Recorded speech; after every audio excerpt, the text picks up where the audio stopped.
In 1315, millions starved, but a forgotten green saved some villages. This plant could handle cold, bounce back after storms, and feed families when nothing else worked. How could something so tough just disappear? Did people get bored, or did food companies want us to forget it? What happens if you plant it right now? Before we go any further, most people will never learn the plants that once kept families alive. If you think that knowledge shouldn't disappear twice, subscribe now, because what you're about to see changes how you think about food forever. If this medieval green grew back in 7 days, why did we walk away? A plant that's ready again in 7 days with no fridge or magic. Why would anyone let it vanish? That's what Good King Henry was. A plant with deep roots, soft leaves, and a job that sounds almost unreal. It's not a story about myths or hidden seeds, it's a fact. Botanists put it right in the same family as spinach and quinoa, calling it Bletum bonus henricus. It grows up to 75 centimeters, lives for years, and just sits outside like a backup meal. In a time before cold storage, imagine having fresh food you could cut again each week. Does that even sound possible now? People kept this green alive near their homes for at least 3,000 years. Wild food guides say it was certainly cultivated in the medieval period up to the last century, which means entire generations survived because they had these greens close by. But the shock is that after all those centuries, people nearly stopped growing it in just a few decades. Why would a steady, reliable crop fade away that fast? Was it because it was weak? Or did something else push it out? The real power is in how it grows. Garden books say you can cut the young shoots in spring once they reach about 10 to 12 centimeters. After that, you start plucking leaves, a few at a time until the end of August. Think about what that means. You get to keep taking food every single week, all season, and the plant just gives more. We call cut and come again a modern trick, but this plant did it in the Middle Ages. Why is that not on every gardening show? Then stack on a real disaster. During the Great Famine of 1315 to 1317, Europe lost up to 15% of its people, and herds of cattle dropped by 80%. If you were alive, anything green that came back after being cut was not just handy, it was survival. Good King Henry had a taproot that reached deep, pulling water and food from soil that shallow crops gave up on. If you needed food after a storm, you'd be glad for those deep roots. And for a whole village, a plant that regrows in 7 days could decide if people lived through a bad year or not. But what does that kind of plant do for a whole community?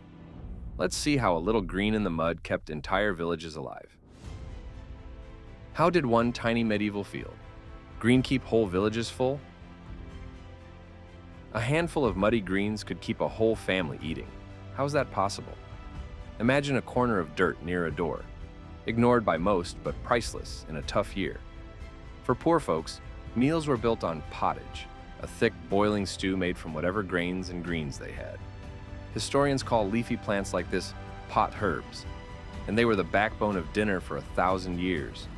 Most people today throw away these same plants as weeds. Doesn't that feel wild? Museums and historians both confirm it. One curator at the Met Cloisters says things like purslane, lamb's quarters, and Good King Henry were used in pottage, a basic medieval dish. The same plants we yank out now once kept people alive. Basic doesn't mean boring. It means you ate it every day, and you noticed if it was missing. Good King Henry was perfect for this life. It thrived where families spread dung, so it grew right next to pig pens and barns. No wasted space. You'd plant it once, and it kept paying you back all season. Some guides say you'd get dozens of harvests in one season from a single patch. Each cut might seem tiny, but added up, that was food every week for months. Now, stretch that image to a village. If every yard had 3 clumps and 10 households used them, that's 30 green taps the whole community could turn on when grain got scarce. No carts, no markets, just food from the ground right outside. In hard times, that's a lifesaver.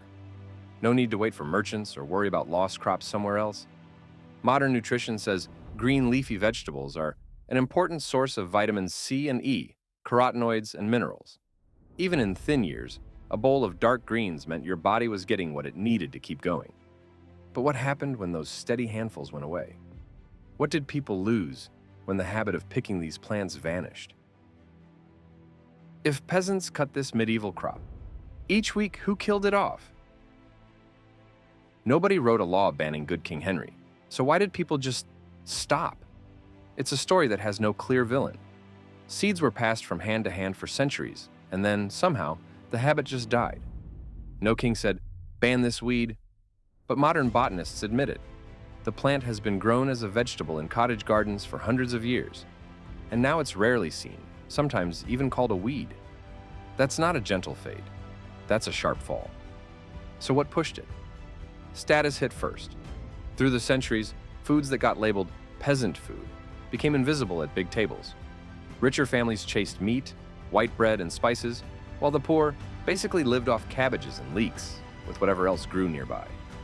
If something marked you as poor, it wasn't just food, it was a social fence. And fences are hard to cross. Market shape finished the job. A paper on Good King Henry points out, it has never been incorporated into large-scale markets. It doesn't ship well, doesn't look pretty in plastic, and you won't find many types in a catalog.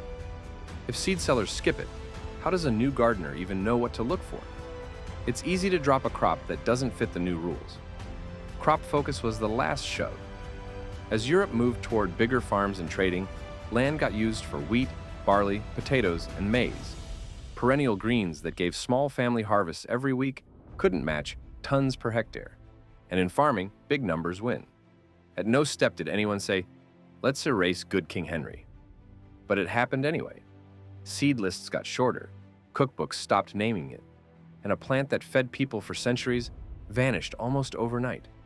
Some yards and hedges still hold a few, but the habit, the real survival skill, died out. That's a kind of loss you don't notice until you need it. But what did this humble plant actually do for the body that maybe pills and powders can't? What did this soft medieval green do for weak bodies that pills can't? 100 grams of leaves, 200% of your daily vitamin A. How did peasants get by on that? The answer is, they didn't just get by. They sometimes thrived when others struggled. Good King Henry's in the same club as spinach and lamb's quarters, and the numbers are loud. Lamb's quarters, for example, delivers about 43 calories per 100 grams, with over 200% of daily vitamin A and nearly all your vitamin C. That's a lot from a handful of leaves. Big reviews of green vegetables say they're a key part of healthy eating habits, packing in C, E, carotenoids like beta-carotene and minerals like iron and calcium. In a medieval world, these steady doses helped people keep working even when the main diet was just grains and stew. Daily habits mattered more than big feasts. That was survival through little bits. Old herb books also hint at deeper jobs for these leaves. Some guides list uses for wounds, ulcers, and skin sores, plus as mild laxatives or to help with worms. Modern research even lists Good King Henry as having possible neuroprotective plant chemicals, meaning it might help protect nerves, at least in lab tests. Imagine that, hiding in a weed by the barn. Today, most people still miss out on greens. Health guides warn adults rarely hit 2 to 3 cups a day, but a plant like this could close that gap fast. That means less sickness, stronger bodies, and maybe a better shot at living through tough years. But as the rich moved to other foods, guess which ones got cut out first? When did rich lords choose? Slow fancy crops over this fast medieval green. A bowl of pottage for peasants, a feast of bread and meat for lords. What did that do to the fields? Food marked status, and status shaped farming. Elites reached for rare meats and imports, leaving vegetables, considered peasant food, definitely not to be trusted. Good King Henry ended up on the wrong side of that line, and lines like that can erase a whole crop. The big shift was about what grew where. In Northern Europe, fields were filled with cabbage, kale, peas, and onions. These could feed more people, survived storage, and worked for both poor and rich. After potatoes and maize arrived from the Americas, the food math changed again. Good King Henry, stuck in manure heaps and small patches, just didn't make the cut for big farms. Printed herbals tried to save some of these plants by putting them in books, but that was another trick. Plants in books aren't always in dinner bowls. A museum blog says, Lamb's quarters and Good King Henry turned into plants with a use. cataloged by scholars instead of daily cooks. Being known doesn't mean being eaten. Fast forward, and you see the pattern lock in. Home growers might still plant a few seeds, but supermarkets want annual spinach that ships, bags, and sells. That's why a tough, perennial plant that could feed a family year after year became a garden oddball. But what did we trade it for? And did we actually lose more than we gained? Did we swap this humble medieval herb for food that steals our money and health? In the US, up to 40% of food gets thrown away each year. How did we go from zero waste greens to that? Modern food is a wild ride. Plant, harvest, haul, chill, package, and then watch a third of it rot. The USDA says Americans waste about 133 billion pounds, costing $161 billion every year. Globally, it's even louder, 1.05 billion tons, or 19% of all food, gone before anyone eats it. Over half that waste is at home. It's not just a money problem. That waste creates 8 to 10% of global greenhouse gases. Imagine growing food, trucking it across countries, and then sending a chunk straight to the landfill.